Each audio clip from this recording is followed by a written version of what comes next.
Among the Immortals were several people of whom you have not yet heard, but about whom many songs were sung and numberless tales told, not only by the shepherds of the mountain pastures, but by the huntsmen who rode with their hounds through the leafy woods, in pursuit of the wild deer. First of all were the centaurs, marvelous creatures who were half horses, half men. Very wild they were, very strong, and gay, and free.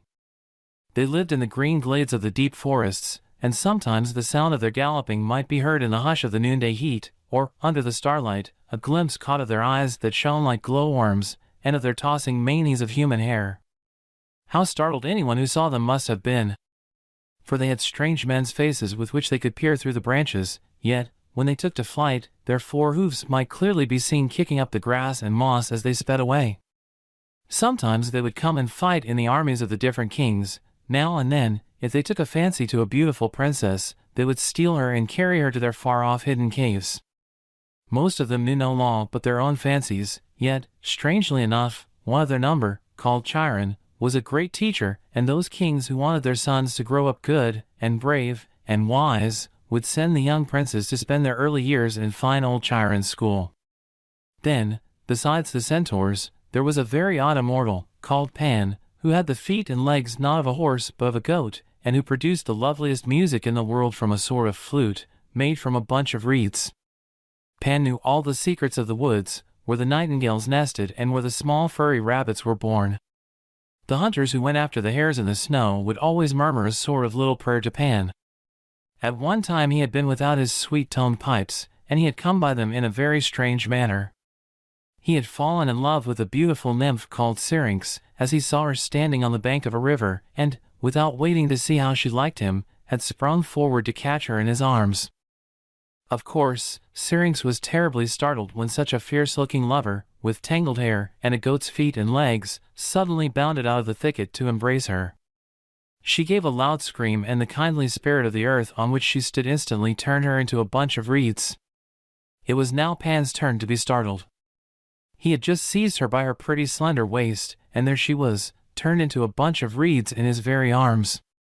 He called to her longingly, and, behold, his voice echoed through the reeds with the most delicate melody possible, like thrushes and linnets and willow warblers all making music together.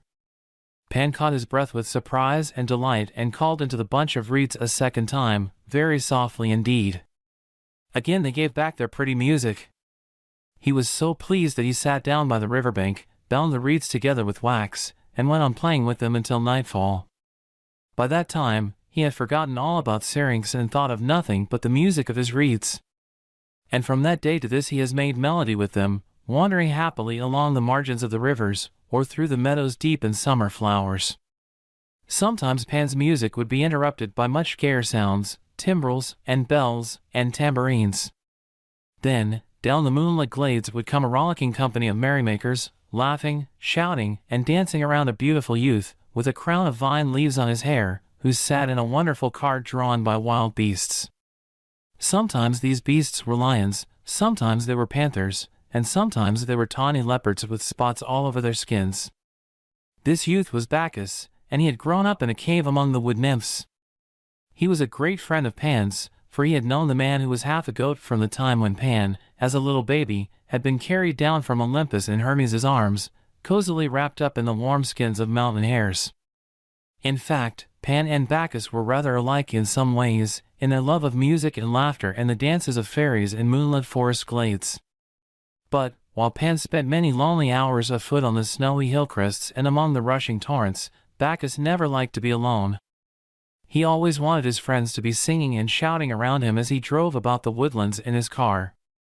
He had taught his followers how to make wine out of grapes, and that was the reason he wore vine leaves in his hair. Another man, who was also half a goat, had been the tutor of Bacchus when he was a little boy in the cave among the wood nymphs. This tutor's name was Silenus, and he used to ride alongside the car of his pupil, mounted on a prancing wild ass. The woodlands must have been marvelous places in those days, what with the galloping centaurs, and the exquisite pipes of Pan, and the songs of Bacchus and his merry crowd of friends. Once, when Bacchus was not much more than a boy, he had a very strange adventure.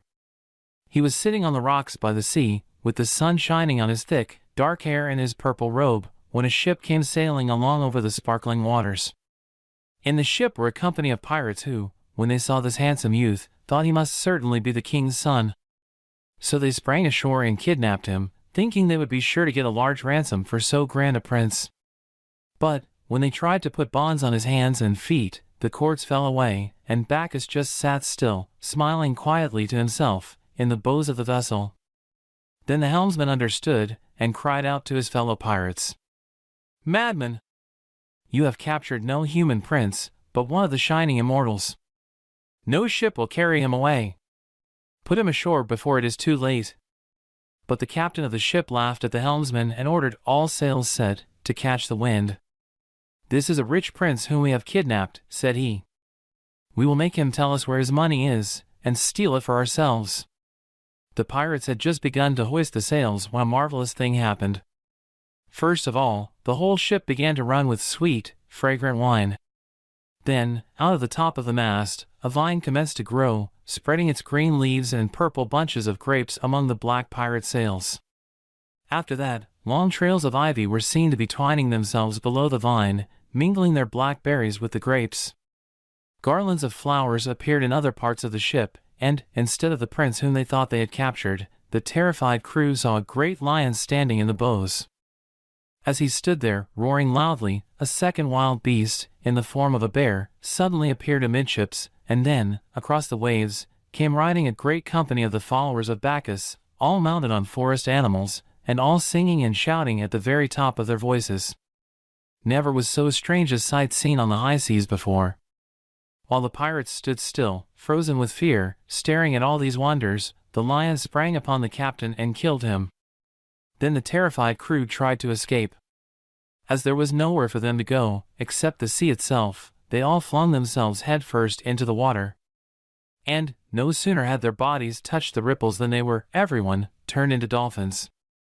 So there they were, with big heads, and goggling eyes, and curly tails, while the wild friends of Bacchus, seated astride their panthers and tigers and asses, plunged and splashed and shouted on the top of the waves, and the purple wine poured from the deck of the ship and mixed with the clear, salt water of the ocean. Through it all the bunches of grapes which hung from the mast swayed in the breeze, and the yellow-maned lion stood in the bows and roared with all its might. But when the helmsman, who had not at once thrown himself into the sea with the other pirates, was about to follow their example, the lion turned back again into a beautiful youth and prevented him, saying, "No, no! You must not be afraid. I am indeed one of the shining people. My name is Bacchus, and I will make you a happy, fortunate man forever." And that's it for now. Subscribe to the podcast if you haven't already, classicsness.com. And if you want to know more about classics and even learn Latin online, check out latinfromscratch.com.